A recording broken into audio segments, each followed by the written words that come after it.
Al Capone is lying in the dark in one of the most fortified buildings in America.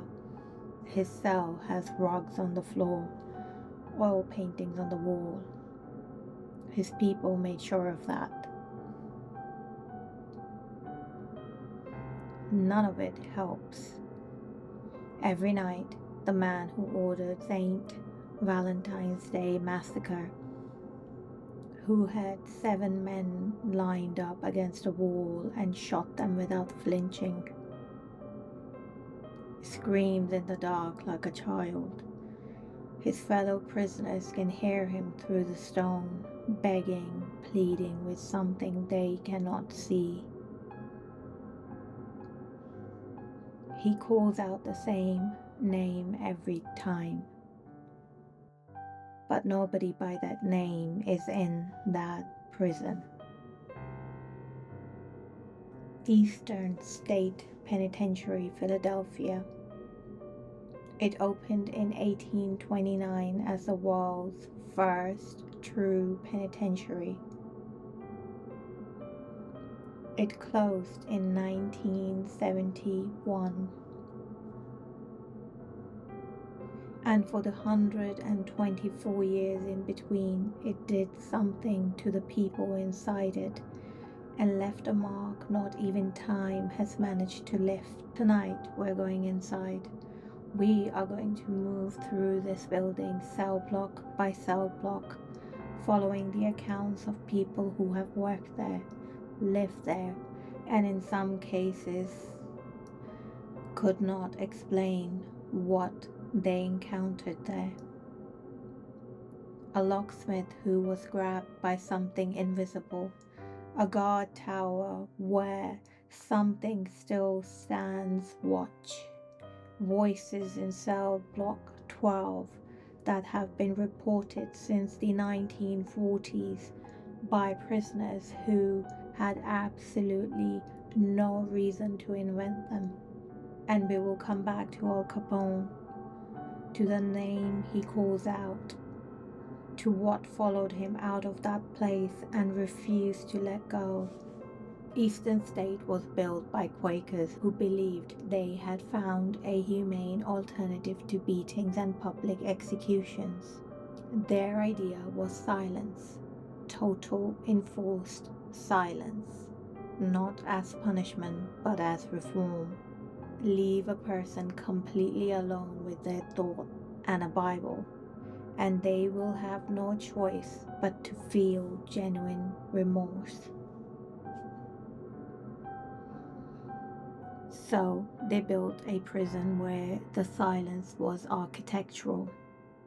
The guards wore woolen socks over their shoes to dampen the sound. Prisoners were hooded when they left their cells. The skylight in the original cell blocks were positioned not for the light, but to make prisoners feel the permanent eye of God upon them. The first man through the doors was an 18-year-old farmer named Charles Williams. He had stolen a watch and 2 small items worth $25 in total. They took his name and gave him a number, put a hood over his head, and led him to the cell where he would not speak to another human being for 2 years. Within years, prison doctors were documenting what happened to minds held in total isolation. Prisoners spoke to people who were not there, developed hallucinations they could not distinguish from reality. Some even lost the ability to speak. Charles Dickens visited in 1842 and called it worse than any physical torture he had ever witnessed. The prison continued for another 70 years. is what this place was. Now let me tell you what it became. Gary Johnson was not there to find anything. He was a locksmith sometimes in the 1990s. Eastern State was the early stages of registration, the city clearing out what decades of closure had left behind, documenting buildings before too much was lost. Johnson's job was practical, removing all locks from cell doors in Cellblock 4 that had not been opened since the prison closed. Cellblock 4 is one of the original sections built in the 1820s with ceilings that arch like a church and skylights that push shafts of light straight down. The same skylights that Quakers positioned to make prisoners feel watched by something they could never see. The same cells where men spoke to people who were not there. Johnson was crouched over a lock in one of those cells. The cell block was quiet in a way that old stone buildings are quiet. Not silence, just a stillness that feels heavier than it should. And then something grabbed him. He described it as it was not something that brushed against him. And it wasn't a draft catching his jacket, but something grabbing him. He described it as a hand, an invisible hand, closing around him with force while he knelt in that cell. There was nothing there, nothing he could see. Johnson has told this account publicly at the site multiple times over the years. It was the most consistently cited first-person report in the Eastern State documented history. He was a tradesman. He was there to fix a lock. He wasn't looking for anything unusual. He has not changed his account over the years. But he refused to work alone in the section of that prison again. Cellblock 4 is not the only part of it though. The accounts from the original cell block, the ones built in the 1820s where the silence was absolute, go back further than Gary Johnson. Staff and prisoners were reporting strange experiences as far back as early 1940s, while the prison was still operational, still full of living people. Before Eastern State had any reputation as a haunted location, before ghost hunting television existed, before anyone had a reason to perform for a camera, guards doing their rounds, prisoners with no incentive to tell their captors about strange sounds in the night. Always the same cell blocks, cell block 4, cell block 6, and cell block 12. The accounts did not spread evenly across the building though. They concentrated in the original sections, the ones that held the longest silence, the ones built to make people feel permanently observed. The later editions threw up quickly in the 1870s to handle overcrowding. No vaulted ceilings, no skylights, produced far fewer reports. The pattern is a thing I keep coming back to. It is harder to explain away than any single account. Cellblock 6 is where Al Capone was held. It is also where people see shapes, but these shapes are not described as full apparitions and not something you could capture in a photograph or put in front of a scientist. And they are dark shapes that move along the walls and inside of cells. Most often, people describe seeing them from the corner of their eyes, but sometimes people have seen them directly.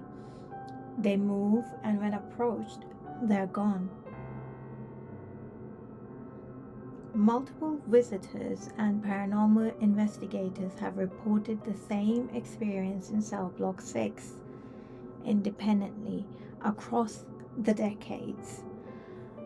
The descriptions are consistent in a way witnessed testimonies are, but not identical, which would be suspicious but matching in details. A shape, human size, moving and then is gone. Thermal imaging equipment used during the investigations before the prison stopped allowing them in 2019 has in Cellblock 6 produced readings that investigators could not attribute to the crew members or the equipment. The footage exists. Whether you find it convincing depends on how much you trust thermal imaging and people who are holding it. What is harder to explain away are the daytime accounts. The tour groups, the visitors who arrived knowing nothing specific about Cellblock 6, who stopped mid-corridor and asked their guide, who just walked past them when nobody had. Now, Al Capone's cell specifically. He arrived in May 1929 convicted of carrying a concealed weapon. His people had furnished the cell before he arrived with rugs, a wooden desk, an ornate lamp. Photographs of it still exist today. It does not look like a prison. It looks like a study belonging to someone who doesn't sleep well. That turned out to be accurate. His fellow prisoners in Cellblock 6, Park Avenue they called it, could hear him at night, not muttering, not rolling over, but screaming, calling a name over and over. He could be heard saying, "Jimmy, Jimmy, leave me alone." 3 months before Capone arrived at Eastern State on the morning of 14th February 1929, 7 men had been lined up against a garage wall in Chicago and shot. The St. Valentine's Day Massacre. Capone ordered it from Florida, where he had made sure to be seen. One of the men who died that morning was James Clark. Jimmy Clark, 31-year-old, a member of the rival Northside gang. 3 months later, Jimmy was apparently in Capone's cell. Capone himself spoke about it, described a figure, a presence, something that stood in the room and would not leave. He brought in a medium while he was still incarcerated, tried to make it stop. After his release in the 1930s, it followed him out. His bodyguard, Hyman Cornish, later recalled Capone walking in the night for years afterwards, calling out for Jimmy to go away. Long after Eastern State, long after Philadelphia. Capone died in 1947. His final decline was well documented: neurosyphilis, a stroke, pneumonia. The clinical records account for a great deal. It does not account for the year 1929, when he was 30 years old and in reasonable health, and his fellow prisoners could hear him begging something they could not see to leave him alone. Visitors to Capone's cell today still reported a weight in the room, something in the corner that the corner is too small to explain. The lamp is gone, the paintings are gone, but whatever is in that cell has stayed. Before cell block 12, there is something that happens outside. People standing in the yard at Eastern State often describe looking up at one of the old guard towers and see someone standing there.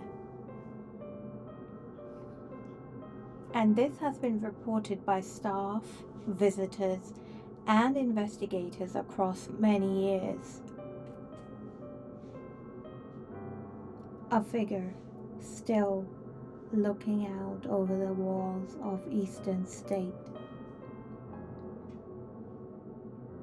The guard towers have not been staffed since 1971. There is no one up there. When visitors point it out, sometimes others in the group see it too. Sometimes they do not. The figure does not move. It does not react. It stands exactly where a guard would stand, in a position a guard would hold, watching over walls that have not held prisoners in over 50 years. Staff who worked at Eastern State regularly and know the building well have reported seeing a figure at the guard tower. People who are not on ghost tour, not primed to see anything, not looking for it, also glanced up and reported seeing someone standing there.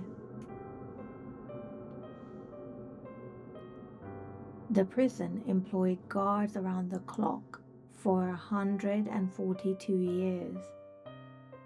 Men who walked those towers in all weathers for years of their working lives. Some of them presumably dead before they ever stopped thinking of this place as their responsibility. Whatever is standing at the tower is still standing there, still looking out, still on duty like they never left. There is a barber shop inside Eastern State that does not get talked about as often as the cell blocks. It should.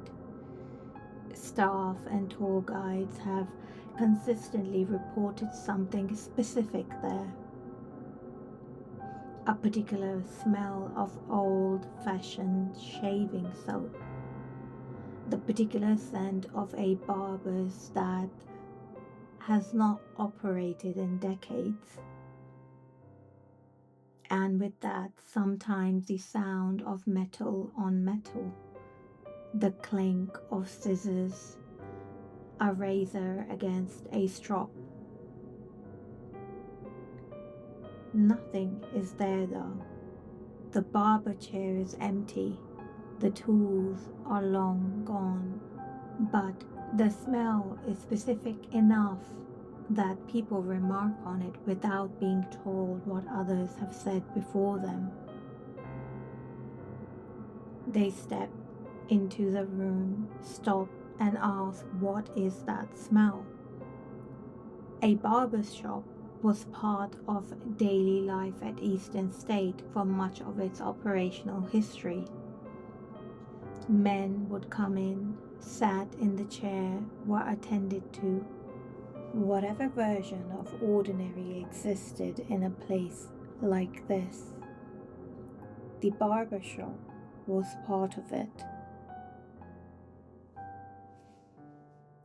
Residual haunting is a term investigators use for this kind of thing, which does not refer to an entity or a presence, but is described as an echo, an action repeated so many times in a space that something of it seems to have stayed behind.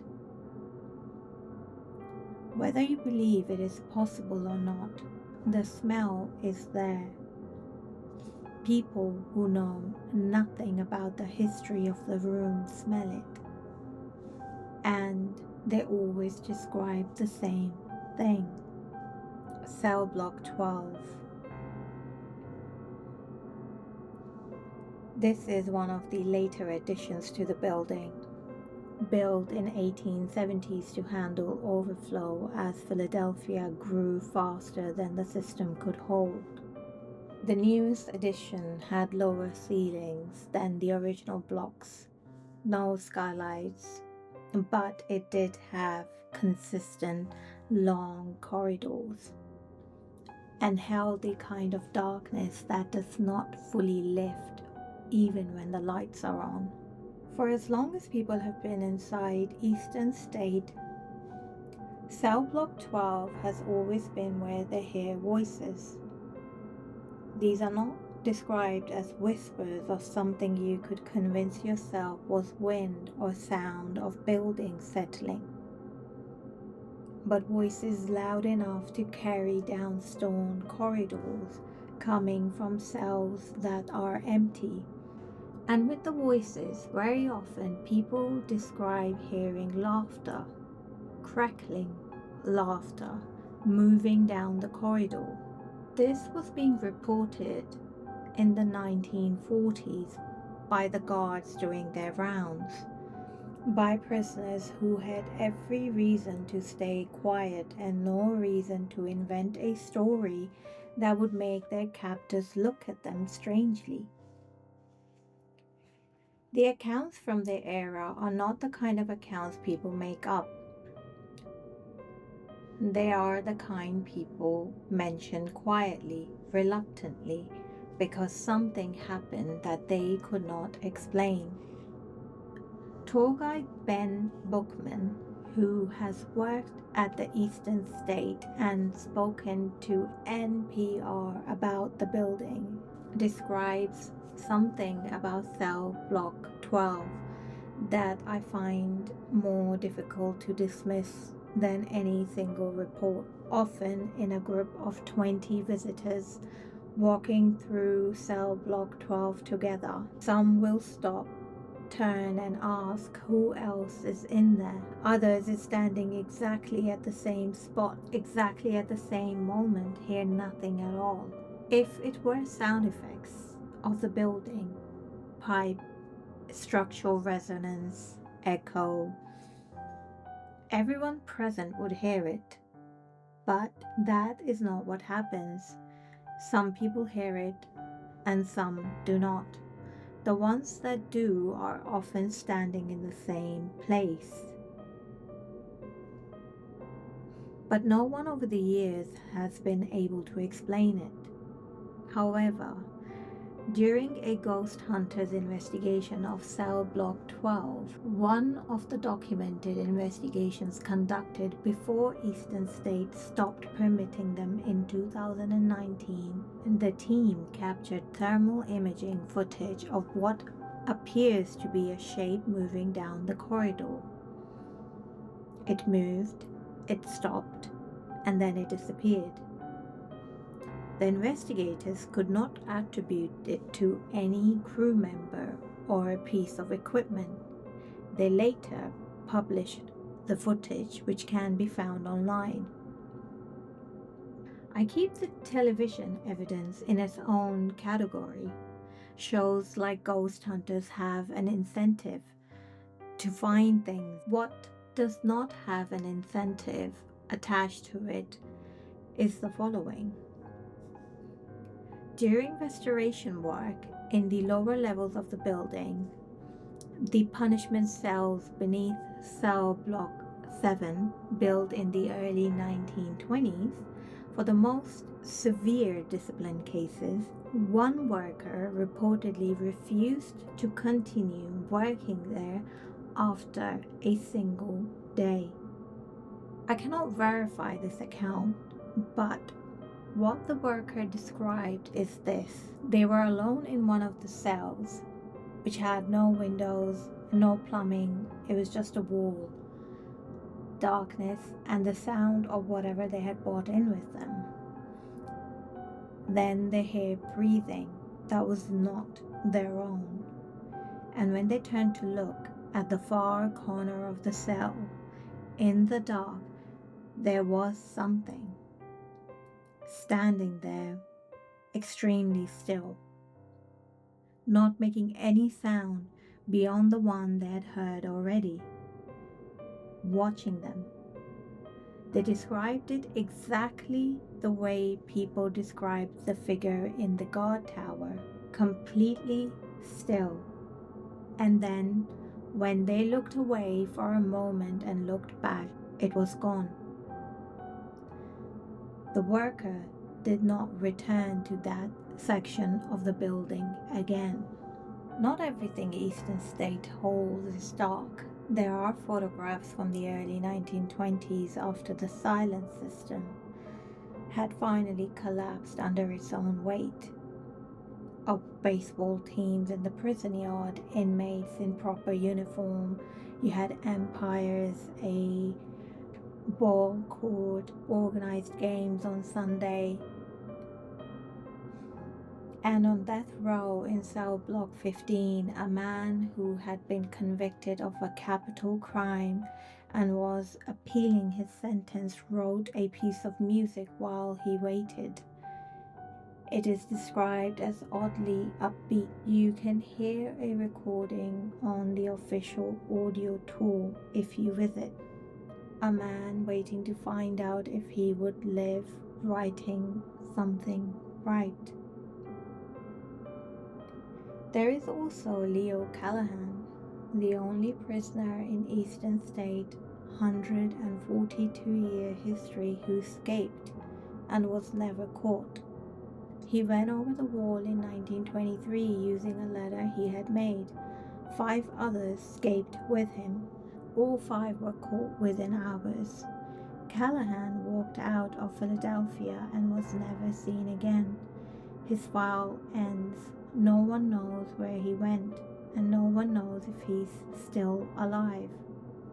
Somewhere out there may be a very old man who got away. The corridor he escaped from is cell block 7, right above the tunnels. Eastern State Penitentiary is open right now, today. You can walk in, buy tickets at $20, front gates on Fairmount Avenue. Self-guided audio tours are also available, narrated by Steve Boucher, of all people. Through every one of those cell blocks, 300,000 people go through it every year.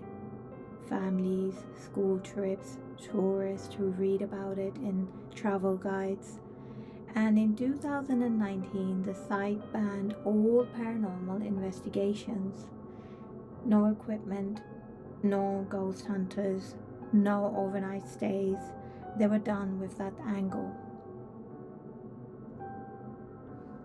Even though the paranormal investigations were banned, the reports did not stop. Because here's the thing about Eastern State. The investigators did not bring the hauntings with them. The hauntings were there before any of them arrived. Guards in the 1940s, prisoners in the 1950s, Gary Johnson in the 1990s. It was happening long before anyone thought to point a camera at it. So take away all the cameras, ban all the investigations, and have someone famous on the audio guide, sell tickets to school trips. People still stop at Cellblock 12. Right now, today, normal people with no interest in paranormal, headphones in, following the arrows, they stop, they take their headphones out, they look around, they ask their guide, who else is in that building? The staff has lost count of how many times they have heard that question. Whatever is in cell block 12 does not care whether it is investigated. It does not care that the prison is now a museum. It does not care about any of that. It is just there. We started tonight with the most feared man in America screaming in the dark for a dead man to leave him alone. Think about what Eastern State actually was.